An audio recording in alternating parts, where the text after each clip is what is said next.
दोस्तों, आज मैं आपके सामने एक बहुत ही जबरदस्त माइंड ब्लोइंग मूवी को लेकर आया हूँ। इसमें सस्पेंस तो है, लेकिन साथ में बिजनेस और मार्केटिंग को लेकर कुछ ऐसी चीजें भी दिखाई गई हैं, जिसकी वजह से कंपनीज हमें कैसे लूट लेती हैं खुद हमें पता नहीं चलता। इसलिए इस मूवी को लास्ट तक देखना जरूर। मूवी का नाम आपको स्क्रीन पर देखने को मिल जाएगा और ये पिछले साल ही रिलीज हुई है। तो चलिए शुरू करते हैं आज की ये एक्सप्लेनेशन। तो मूवी की शुरुआत होती है योशी से, जो ऑनलाइन मार्केटिंग साइट पर प्रोडक्ट को रीसेल करने का काम करता है। असल में वो इस काम के सारे टैक्टिक्स अपने स्कूल के दोस्त मुराको से सीखता है, जो खुद भी ऑनलाइन चीजें बेचता है। अब योशी की बात करें तो वो उन मैन्युफैक्चरर्स से बेहद कम कीमत में माल खरीदता है जो मार्केटिंग में कमजोर होते हैं और जो अपने सामान को अच्छे से बेच नहीं पाते। यानी एक तरीके से वो इनकी मजबूरी का फायदा उठाता है। खैर, आज हम देखते हैं कि योशी टोयामा नाम के एक गरीब मैन्युफैक्चरर को अपना शिकार बनाता है, जो अपने मेडिकल इक्विपमेंट्स को बाजार में ठीक से बेच नहीं पा रहा होता।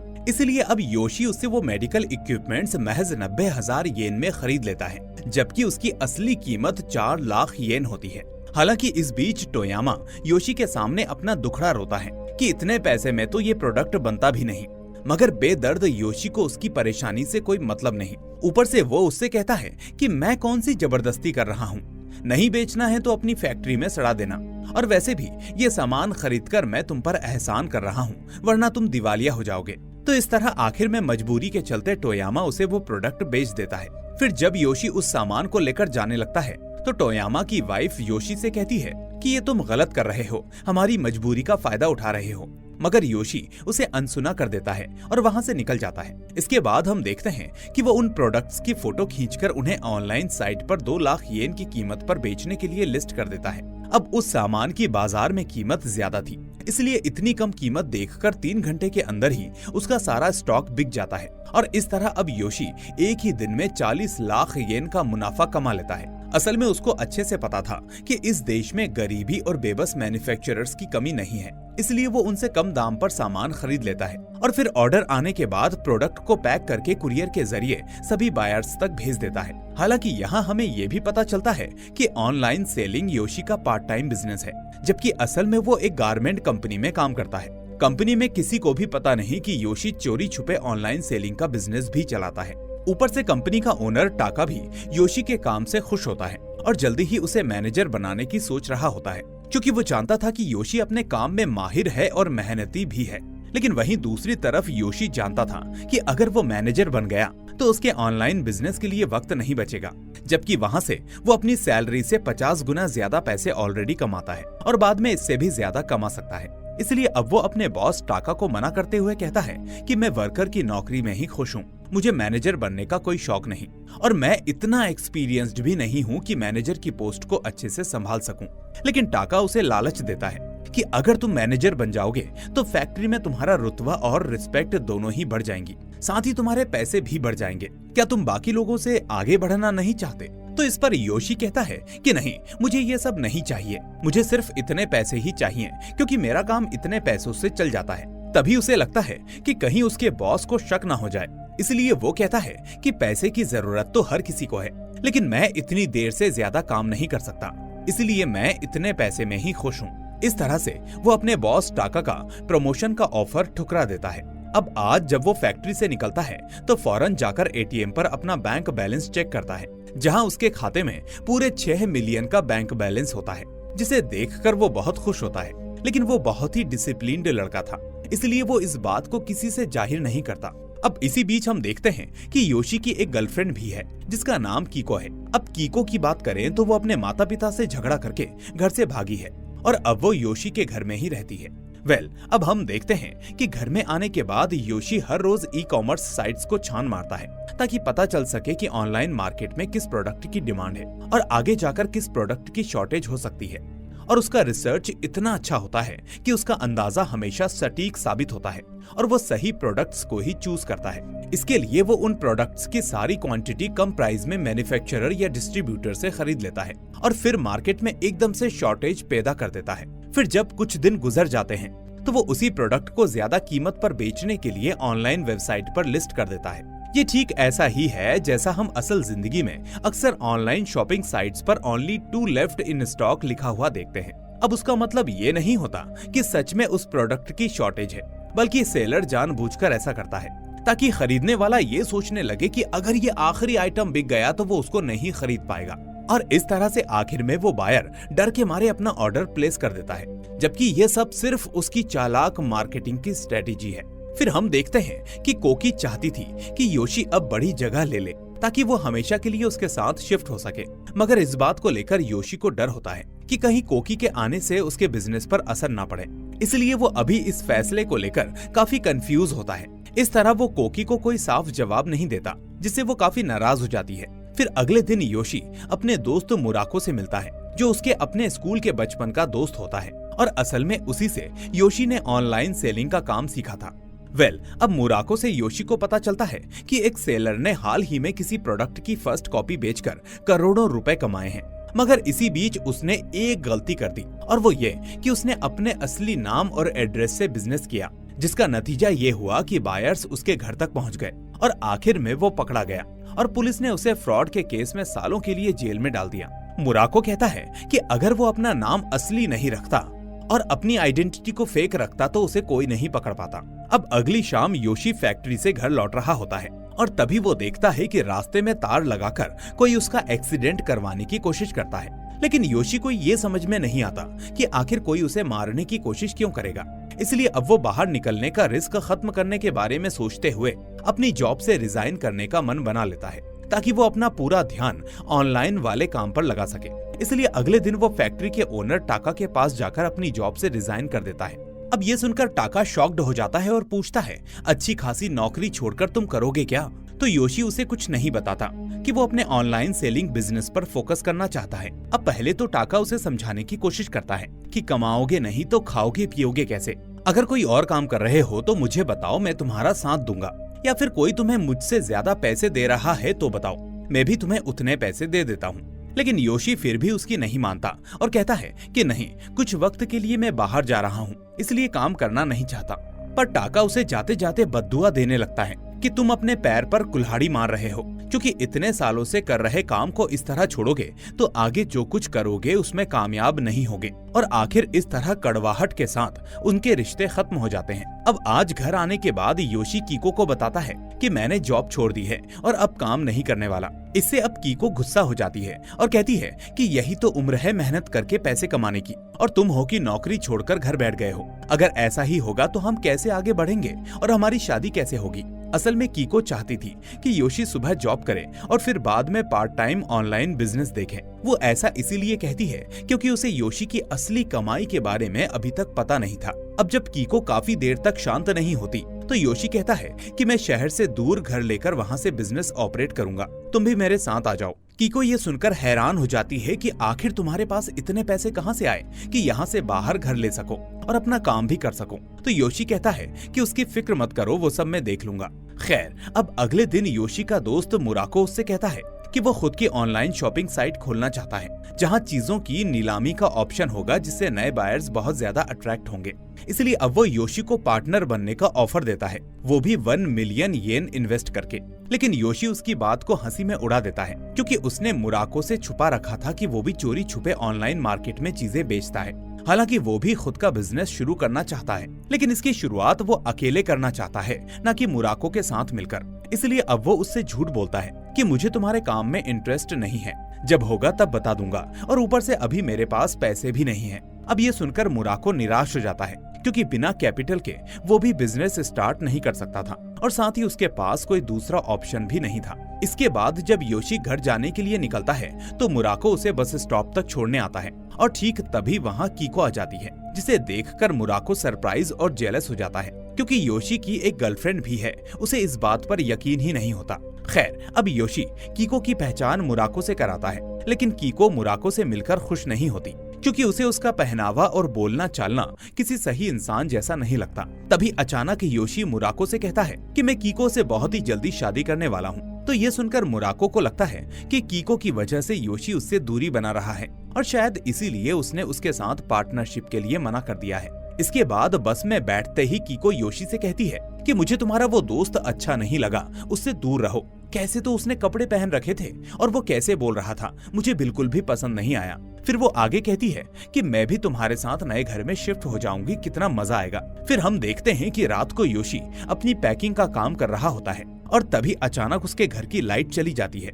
इसके बाद जब वो विंडो से नीचे देखता है तो उसे अपना बॉस टाका दिखाई देता है और ये देखकर वो काफी डर जाता है। तभी टाका उसके घर आकर कई बार डोरबेल बजाता है, मगर योशी दरवाजा नहीं खोलता क्योंकि उसे शक था कि कहीं टाका ने उसका एक्सीडेंट करवाने की कोशिश न की हो।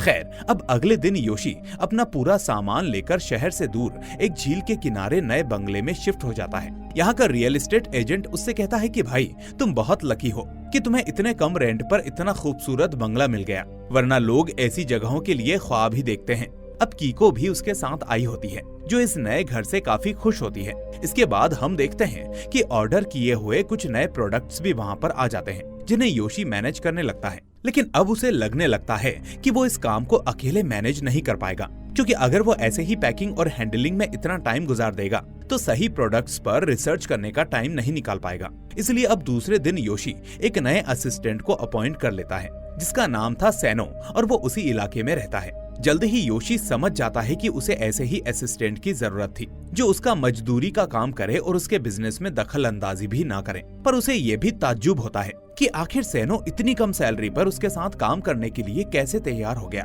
इसलिए वो उससे इस बारे में पूछता है, जिस पर सैनो कहता है कि गांव में ही काम मिल जाए और बाहर ना जाना पड़े, इससे अच्छा और क्या हो सकता है।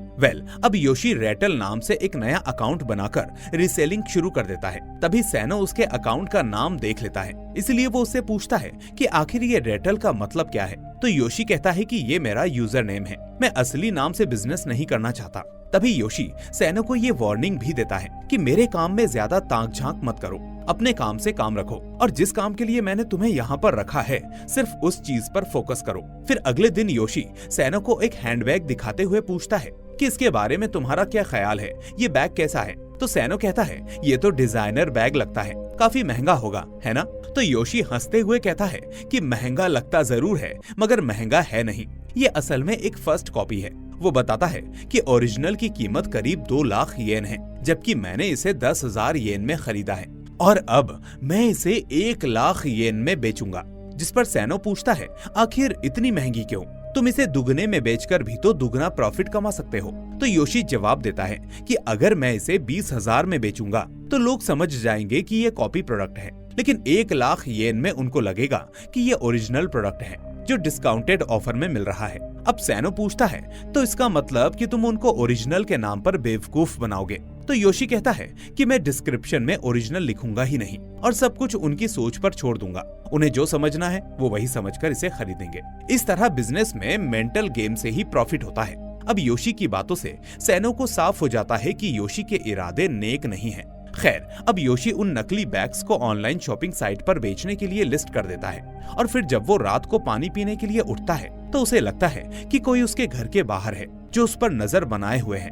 इसके बाद वो उसे देखने के लिए आगे बढ़ता ही है, लेकिन इतने में कोई आदमी अचानक कांच तोड़कर किसी चीज को घर के अंदर फेंक जाता है। फिर जब योशी उसे देखता है तो ये एक पुरानी कार का पुर्जा होता है जो योशी ने कभी अपनी पिछली साइट पर बेचा था। इसलिए ये देखकर योशी को लगता है कि ये किसी अनसेटिस्फाइड खरीदार का काम होगा। यही सोचकर अब वो दौड़कर बाहर जाता है तो उसे एक काली कार अपने घर के सामने से जाती हुई दिखाई देती है और इस सब से वहाँ मौजूद कीको भी पूरी तरह से डर जाती है। अब ये दूसरी बार था जब योशी को अपनी जान पर खतरा महसूस हुआ था, इसलिए वो इसके बारे में पुलिस को बताने का सोचता है। इसलिए वो अगले ही दिन पुलिस स्टेशन में इसकी कंप्लेंट लिखवाता है, जहाँ इंस्पेक्टर उससे पूछता है कि आखिर तुम क्या काम करते हो। तो योशी के बताने पर वो इंस्पेक्टर उससे वापस पूछता है क्या ये पार्ट तुमने कभी अपनी साइट पर बेचा था। फिर इंस्पेक्टर आगे कहता है कहीं डुप्लीकेट चीजें बेचकर तुम बायर्स को बेवकूफ तो नहीं बना रहे। तो योशी इसके लिए साफ मना कर देता है कि मैं साफ काम करता हूँ, अगर ऐसा होता तो मैं कंप्लेंट लिखवाने आता ही क्यों। यानी योशी यहाँ पर कॉन्फिडेंस दिखाते हुए पुलिस वालों को सही होने का एग्जाम्पल देने लगता है। लेकिन वो इंस्पेक्टर उससे कहता है कि मैं फिलहाल तुम्हारी बात को मान लेता हूँ, लेकिन फिर भी मैं किसी दिन तुम्हारे घर आकर उन प्रोडक्ट्स को चेक करूंगा जो तुम बेचते हो। तो ये सुनकर योशी थोड़ा डर जाता है। जिसके बाद घर आते ही वो सबसे पहले अपनी शॉपिंग साइट पर जाकर बैग की कीमत 10,000 येन कर देता है। लेकिन फिर वो नोटिस करता है कि कीमत चेंज करने के बाद भी उसका एक बैग नहीं बिकता, इसलिए अब वो मजबूरन कीमत और कम कर देता है, यानी उससे भी कम जितने में उसने खरीदा था। अब कीमत कम होते ही उसकी फर्स्ट कॉपी बैग का पूरा लॉट बिक जाता है और अब ये प्राइस देखकर सैनो भी सरप्राइज हो जाता है कि आखिर उसने प्राइस को इतना कम क्यों कर दिया, जबकि योशी को इससे काफी नुकसान हो रहा होगा। अब कहानी आगे बढ़ती है, जहां योशी अब अपने बिजनेस को और तेजी से करता है। एक दिन वो सैनो से पिकअप वैन मंगवाता है और फिर उन बैग्स को खुद शहर में जाकर डिलीवरी कंपनी को हैंडओवर कर देता है, ताकि जब भी ऑर्डर आए तो वो डिलीवरी कंपनी वहीं से सीधा डिलीवर कर दे। ये वो इसीलिए करता है कि अगर पुलिस वाला कभी चेक करने वहाँ आ गया तो कम से कम वो माल की क्वालिटी को चेक ना कर पाए।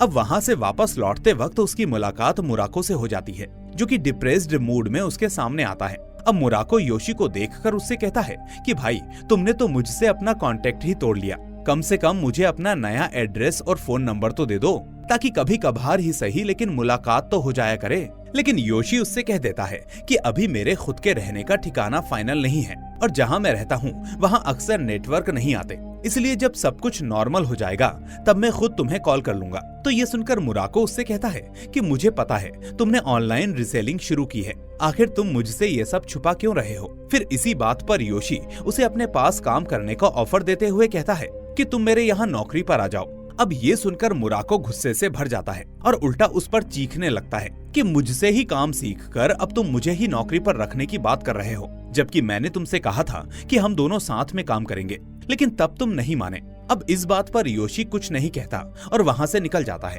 फिर उसी रात जब योशी अपने घर लौटता है तो वो देखता है कि सैनो ने घर पर किसी अनजान लड़के को पकड़कर रखा हुआ है। अब योशी उससे पूछता है कि आखिर ये कौन है, तो सैनो बताता है कि ये लड़का इस घर के आसपास संदिग्ध हालत में घूम रहा था, इसलिए मैंने इसे पकड़ लिया। फिर योशी उससे पूछता है कि कौन हो तुम और यहाँ क्या कर रहे थे। तो ये सुनकर वो लड़का कहता है, मैं यहीं पास में रहता हूँ और अक्सर नशा करने तालाब के किनारे आता हूँ, इसलिए आज जब आया तो मुझे इस लड़के ने पकड़ लिया और जबरदस्ती यहाँ ले आया।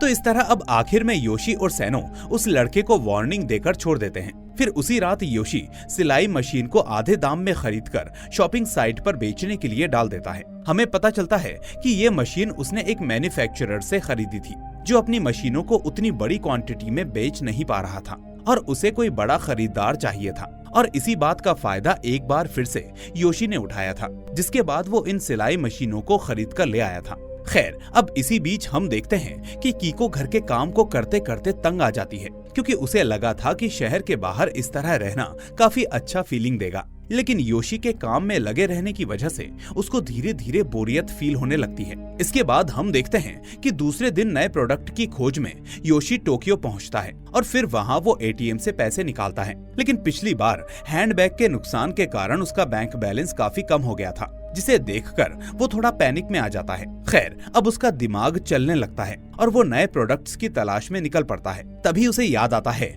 कि वैलेंटाइन डे नजदीक है, इसलिए अब वो ध्यान देता है कि एक कॉलेज के लड़के लड़कियां एक ट्रेंडिंग गिफ्ट को खरीदने के लिए किसी शॉप के बाहर भीड़ जमा करके खड़े होते हैं। असल में ये ट्रेंडिंग गिफ्ट हाल ही में हिट हुई एक सामुराई मूवी की डॉल होती है, जिसे हर दूसरा लड़का अपनी गर्लफ्रेंड को गिफ्ट करना चाहता था। इसलिए ये देखकर योशी को एक आइडिया आता है और वो फौरन उस शॉपकीपर से मिलकर 10,000 येन की 50 डॉल्स को 20,000 येन में खरीद लेता है। अब दुगने दाम मिलने और एक साथ कई डॉल्स बिकने की वजह से शॉपकीपर भी खुश हो जाता है और फिर आखिर में डॉल्स को बेचकर वो आउट ऑफ स्टॉक का बोर्ड अपनी दुकान के बाहर लगा देता है। धीरे धीरे अब योशी सभी शॉप्स में जाकर उन डॉल्स को दुगने दामों में खरीदने लगता है, जिसके बाद उसके स्टॉक में कमी आ जाती है और इसी वजह से उसकी डिमांड भी बढ़ने लगती है और इसी चीज का फायदा अब योशी उठाने वाला था।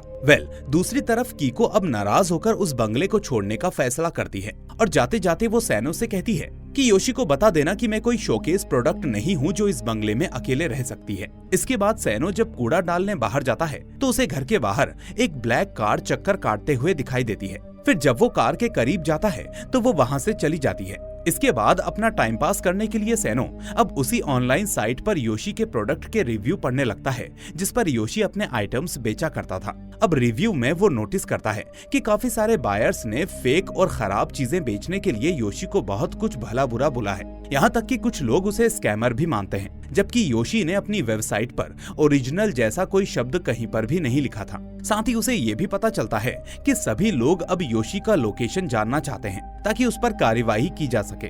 इसके बाद हम देखते हैं कि जब शाम को योशी घर लौटता है तो वो अपनी कमाई से खरीदी गई सामुराई डॉल्स को रैक में लगा देता है और फिर वो उन्हें 4 गुना कीमत पर बेचने की तैयारी करता है। इतने में उसे सैनो से पता चलता है कि कीको घर छोड़कर चली गई है क्योंकि वो यहाँ पर रहकर बोर हो रही थी और उसे कुछ भी अच्छा नहीं लग रहा था। अब ये सुनकर योशी बहुत दुखी होता है, लेकिन फिर वो सोचता है कि जब उसके पास पैसे खत्म हो जाएंगे तो वो अपने आप वापस आ जाएगी। फिर वो काम करने के लिए अपना कंप्यूटर खोलता है तो उसे पता चलता है कि सैनो ने उसके यूजर नेम से लॉगिन करके प्रोडक्ट देखे हैं। इसलिए अब वो सैनो से पूछता है कि आखिर तुम मेरे सिस्टम पर क्या कर रहे थे, जिस पर सैनो उसे बताता है कि मैं असल में उन प्रोडक्ट्स को स्टडी कर रहा था जो हमें आगे प्रॉफिट दे सकते हैं। तो ये सुनकर योशी को गुस्सा आ जाता है और वो सैनो से कहता है कि तुम मेरे असिस्टेंट हो, इसलिए असिस्टेंट बनकर रहो, मेरा पार्टनर बनने की कोशिश मत करो। तो सैनो उससे कहता है कि आजकल आपको लॉस हो रहा है, इसलिए मैं प्रॉफिट की सोच रहा था और मैंने आपको काम करते देखा था, इसलिए कुछ सीखने की कोशिश कर रहा था ताकि आपकी मदद कर सकूं। ये सुनकर योशी का दिमाग ठनक जाता है क्योंकि वो अपने काम में दखल अंदाजी को लेकर बिल्कुल भी खुश नहीं होता। इसलिए वो फौरन सैनो को उस महीने की सैलरी देता है और अपने पास से नौकरी से निकाल देता है। असल में वो नहीं चाहता कि सैनो वैसा ही करे जैसा उसने मुराको के साथ किया, यानी उससे काम सीखकर अपना खुद का काम शुरू करना, यानी ऑनलाइन मार्केटिंग में अपना कॉम्पिटिटर खड़ा करना। लेकिन सैनो जाते जाते उससे कहता है कि अगर आपको जरूरत पड़े तो मुझे याद कर लेना, मैं तैयार रहूंगा। उधर शहर में हम देखते हैं कि एक बायर अचानक चंकी नाम के सेलर की पिटाई कर देता है। असल में चंकी ने ही योशी की साइट से ओरिजिनल समझकर फर्स्ट कॉपी वाले सारे हैंडबैग्स खरीदे थे, जिसको उसने बाद में ऑफलाइन मार्केट में बेचना शुरू कर दिया, जिसके बाद पकड़े जाने से उसे बहुत नुकसान हुआ और यहाँ तक कि कुछ लोगों ने उसकी पिटाई तक कर दी। अब वो योशी से बदला लेने की ठान लेता है और उसकी तलाश शुरू कर देता है। इसके बाद वो सबसे पहले योशी के प्रोडक्ट के रिव्यूज पढ़ता है और वहाँ उसे पता चलता है कि ठगे गए बायर्स ने अपनी एक कम्युनिटी बना ली है। इसके बाद चंकी उनकी साइट पर जाकर मैसेज करता है कि मैं भी योशी से ठगा गया हूँ और उससे बदला लेना चाहता हूँ। इसी बीच सभी को पता चलता है कि कुछ बायर्स के पास योशी की फोटो तो है मगर उसका नया एड्रेस नहीं है। फिर हम देखते हैं कि उसी कम्युनिटी का कोई आदमी चंकी को मैसेज करके एक कैफे पर बुलाता है और वहाँ वो उससे कहता है कि हमें एक सोर्स से योशी का नया एड्रेस मिला है और हमारा ग्रुप भी उसके खिलाफ एक्शन लेने की तैयारी कर रहा है, इसलिए अच्छा होगा कि तुम भी उस ग्रुप में ज्वाइन हो जाओ और हमारी मदद करो। इसी बीच एक मेंबर ब्लैक कार में वहाँ पर आता है और इस बड़ी कार को देखकर चंकी आखिर में तैयार हो जाता है क्योंकि उसे लगता है कि इसमें बड़े बड़े लोग शामिल हैं।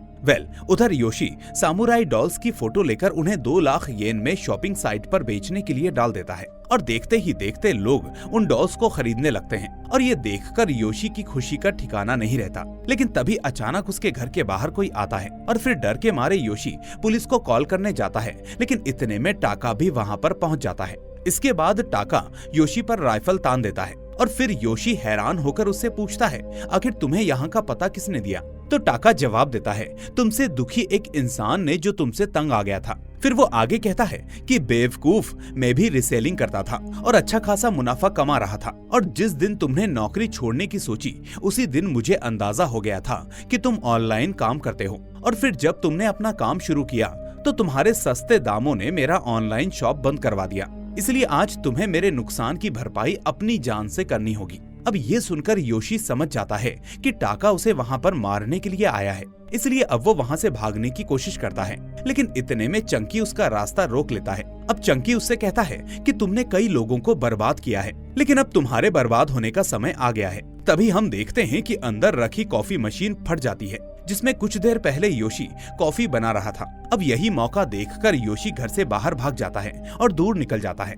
इसके बाद हम देखते हैं कि बाहर उसका कई लोग इंतजार कर रहे हैं जिनमें टोयामा भी शामिल है। इसलिए अब योशी जंगल की तरफ भागता है और सारे लोग उसके पीछे दौड़ पड़ते हैं। अब जंगल में वो एक पुराने कॉटेज में जाकर छुप जाता है, लेकिन वो लोग उसे देख लेते हैं और चारों तरफ से घेर लेते हैं। तभी अचानक उस कॉटेज का मालिक वहां आ जाता है, लेकिन इतने में टाका सीधे उसे शूट करके जान से मार देता है। इसके बाद मौका पाकर योशी वहां से भी भाग जाता है और फौरन अपने बंगले में लौटता है ताकि जरूरी सामान लेकर वो वहां से निकल सके और किसी की मदद ले सके। और वहां पहुंचकर वो देखता है कि कीको कबर्ड में कुछ ढूंढ रही है, लेकिन फिलहाल योशी उससे कुछ नहीं पूछता और सोचने लगता है कि पैसे खत्म हो जाने की वजह से कीको उसके पास वापस आ गई होगी। लेकिन वो इस बात से खुश होता है कि आखिर कीको उसके साथ है और अब वो अकेला नहीं है। इसके बाद ये दोनों वहाँ से भागने का फैसला करते हैं और तभी डॉल्स को सेफ देखकर योशी भी राहत की सांस लेता है। मगर कीको को समझ नहीं आता कि आखिर ये सब हो क्या रहा है, इसलिए वो उससे पूछती है कि आखिर तुम कहाँ थे और इतने परेशान क्यों लग रहे हो। तो योशी उसे बताता है कि कुछ बिजनेस में फेल और साइको लोग मुझसे बदला लेना चाहते हैं, इसलिए वो मेरी जान के पीछे पड़े हैं और इसीलिए अब वो पुलिस को बुलाने की सोचता है। लेकिन अचानक कीको उसे रोक लेती है और वो उससे कहती है कि पुलिस को सोच समझकर कॉल करना, क्योंकि इस सब के चक्कर में कहीं तुम खुद ही ना फंस जाओ। ये सुनकर अब योशी भी थोड़ा सोच में पड़ जाता है, लेकिन इतने में कीको उसे सलाह देती है कि हम दोनों किसी नई जगह चलते हैं और वहाँ अच्छे से रहेंगे और फिर तुम भी अपना काम शुरू कर पाओगे, फिर मैं भी तुम्हें इस बार छोड़कर नहीं जाऊंगी। इस तरह अब कीको की बात मानते हुए योशी फौरन अपने कंप्यूटर से अपनी हार्ड ड्राइव निकाल लेता है जिसमें उसका पूरा डेटा था और साथ ही वो कीको के कहने पर तिजोरी से अपने सारे डेबिट क्रेडिट कार्ड्स भी ले लेता है। आखिर में वो सूटकेस भरकर वहाँ से भागने की तैयारी करता ही है कि तभी वहाँ मुराको पहुँच जाता है और उसके हाथ में गन होती है। यहाँ उसे गन के साथ देखकर योशी समझ जाता है कि मुराको भी उन लोगों के साथ मिला हुआ है और उससे बदला लेने आया है। तभी मुराको उससे कहता है कि अब तुम्हारा खेल खत्म हो गया, बिना मेहनत के तुम्हें सब कुछ मिला, जबकि मैं इतनी मेहनत के बाद भी आज सड़क पर हूँ। अगर तुमने मेरे साथ बिजनेस किया होता तो आज हम सबसे ऊपर होते, लेकिन तुमको तो अकेले काम करना था, तो चलो अब अकेले मर भी जाओ। और इसी बीच चंकी, टाका और टोयामा भी वहाँ पहुँच जाते हैं, जिसके बाद ये लोग योशी को बेहोश करके अपने साथ कहीं ले जाते हैं। उधर दूसरी तरफ हम देखते हैं कि शहर के मेट्रो स्टेशन पर सैनो किसी का इंतजार कर ही रहा होता है और तभी अचानक एक बूढ़ा आदमी आकर उसे एक पार्सल देता है और फिर उसे एक टैबलेट देते हुए कहता है कि इससे तुम योशी के फोन को ट्रेस कर पाओगे। इधर हम देखते हैं कि ये लोग योशी को एक पुरानी फैक्ट्री में ले जाते हैं, जहाँ पहले ये उस कॉटेज के मालिक की लाश को पानी में फेंकते हैं और उसके बाद योशी को एक कमरे में ले जाया जाता है। अब योशी के होश में आने के बाद टाका उसे धमकाता है कि तुम हमारे टॉर्चर से अब जिंदा नहीं बचोगे। तभी मुराको उससे कहता है कि मैं तुमसे इतनी नफरत करता हूँ कि अब मैं तुम्हें तुम्हारी चमड़ी जलाकर मारूंगा। वो आगे कहता है कि तुमने खुद को अमीर और समझदार दिखाकर कई बार मुझे बेइज्जत किया, लेकिन आज वही समझदारी और पैसे तुम्हारी जान नहीं बचा पाएंगे। अब योशी इस सब के सामने चुप बना रहता है, लेकिन तभी उसे पास पड़ा हुआ अपना एक मोबाइल नजर आता है। उधर अब सैनो भी योशी के बंगले में पहुंच जाता है और फिर वहां पर बिखरी हुई चीजें देखकर उसे समझ में आ जाता है कि यहाँ पर क्या हुआ होगा। इसलिए अब वो योशी के मोबाइल को लोकेट करने की कोशिश करता है और फिर वहां पड़ी हार्ड ड्राइव उठाकर कार में बैठ जाता है। फिर हम देखते हैं कि उसके पार्सल में गन्स और कार्ट्रिजेस होती हैं, जिन्हें लेकर वो उस लोकेशन की तरफ निकल पड़ता है। दूसरी तरफ फैक्ट्री में टाका अपने बाकी लोगों को गन्स देते हुए कहता है कि पुलिस की नजर हम पर है, इसलिए अगर जरूरत पड़े तो इन गन्स का इस्तेमाल करना, लेकिन पुलिस के हाथ मत आना। तभी हम देखते हैं कि कीको भी वहाँ चोरी छुपे पहुँच जाती है, जो इन लोगों की कार की डिग्गी में छुप कर आई थी। अब योशी उसे देखकर वहाँ से भाग जाने का इशारा करता है, लेकिन कीको वहीं पर कहीं छुप जाती है। इतने में सैनो भी उस फैक्ट्री तक पहुँच जाता है और वहाँ मौजूद एक आदमी को मार गिराता है। अब गन फायरिंग की आवाज सुनकर सब अलर्ट हो जाते हैं, लेकिन टाका एक्साइटेड हो उठता है कि आखिरकार अब लड़ाई करने का मौका मिलेगा। भाई ये आदमी सच में एक नंबर का साइको होता है। खैर तभी एक आदमी योशी से कहता है कि मैंने तुमसे होलसेलिंग में एक कार के पार्ट्स खरीदे थे, लेकिन वो सभी पार्ट्स एकदम सड़े हुए निकले, जिसके बाद मुझे काफी नुकसान हुआ और आखिर में मैं कर्ज के तले डूब गया और मेरी गर्लफ्रेंड ने भी खुद की जान ले ली। ये सब कुछ तुम्हारी वजह से हुआ, इसलिए आज तुमको भी मरना पड़ेगा। इस तरह अब वो योशी को मारने जाता ही है, लेकिन इतने में सैनो वहां आकर उसे आसानी से शूट कर देता है। इसके बाद सैनो योशी को छुड़ाता है और उसे देखकर योशी हैरानी से पूछता है, तुम यहाँ पर क्या कर रहे हो और तुम्हें कैसे पता चला कि ये लोग मुझे यहाँ पर लाए हैं? तो सैनो उससे कहता है कि मैं आपका असिस्टेंट हूँ, इसीलिए मुझे सब पता रहता है।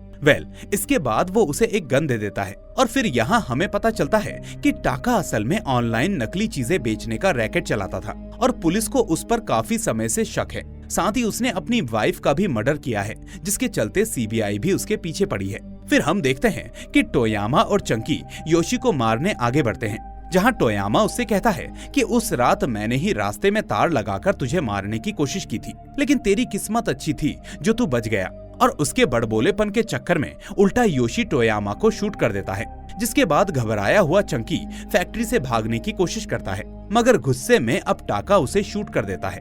इसके बाद योशी और सैनो बाहर आते हैं तो टाका उन पर फायरिंग शुरू कर देता है, लेकिन यहाँ पर भी सैनो उसे घायल कर देता है और इतने में योशी भी उसे शूट करके मार देता है। पर तभी अचानक मुराको भी सामने आ जाता है, जो सैनो को होस्टेज बना लेता है और ये देखकर योशी काफी घबरा जाता है। लेकिन तभी अचानक सैनो अपनी स्किल्स का इस्तेमाल करते हुए उस गन को छीन लेता है और at the same time Yoshi उसे शूट कर देता है। फिर हम देखते हैं कि सैनो अपनी एजेंसी को कॉल करके लाशें ले जाने को कहता है। इसके बाद वो योशी को हार्ड ड्राइव देते हुए बताता है कि मैं असल में नेशनल पुलिस एजेंसी के लिए काम करता हूँ और कई दिनों से तुम्हारे पीछे था, लेकिन मैं जान चुका था कि तुम सिर्फ माइंड गेम से अपनी सेल कर रहे हो और सरकार के लूप होल्स का फायदा उठा रहे हो। फिर वो आगे कहता है कि दरअसल हमारी रडार पर टाका का ऑनलाइन मार्केटिंग फ्रॉड का रैकेट था, इसलिए मैंने तुम्हारे यहाँ नौकरी पकड़ी, क्योंकि मुझे शक था कि तुम भी इनसे मिले हुए हो। अब इस हालत में भी योशी सबसे पहले अपनी शॉपिंग ऐप को चेक करता है। यहाँ उसे पता चलता है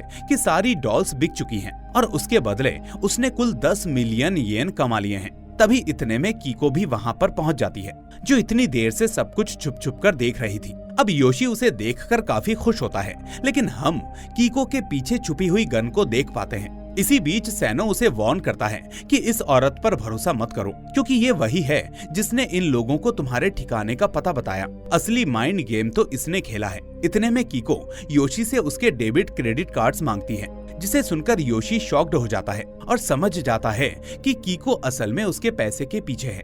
अब योशी उससे कुछ नहीं कहता और चुपचाप खड़ा रहता है, लेकिन इतने में कीको गुस्से में उसके ऊपर गन चलाने की कोशिश करती है, पर वो गन असल में लॉक होती है और इसी बीच मौका पाकर अब सैनो कीको को शूट कर देता है, जिससे उसकी वहीं पर मौत हो जाती है। अब उसकी लाश को देखकर योशी पूरी तरह से टूट जाता है और सोचता है कि जिसे उसने इतना प्यार किया वो गद्दार निकली।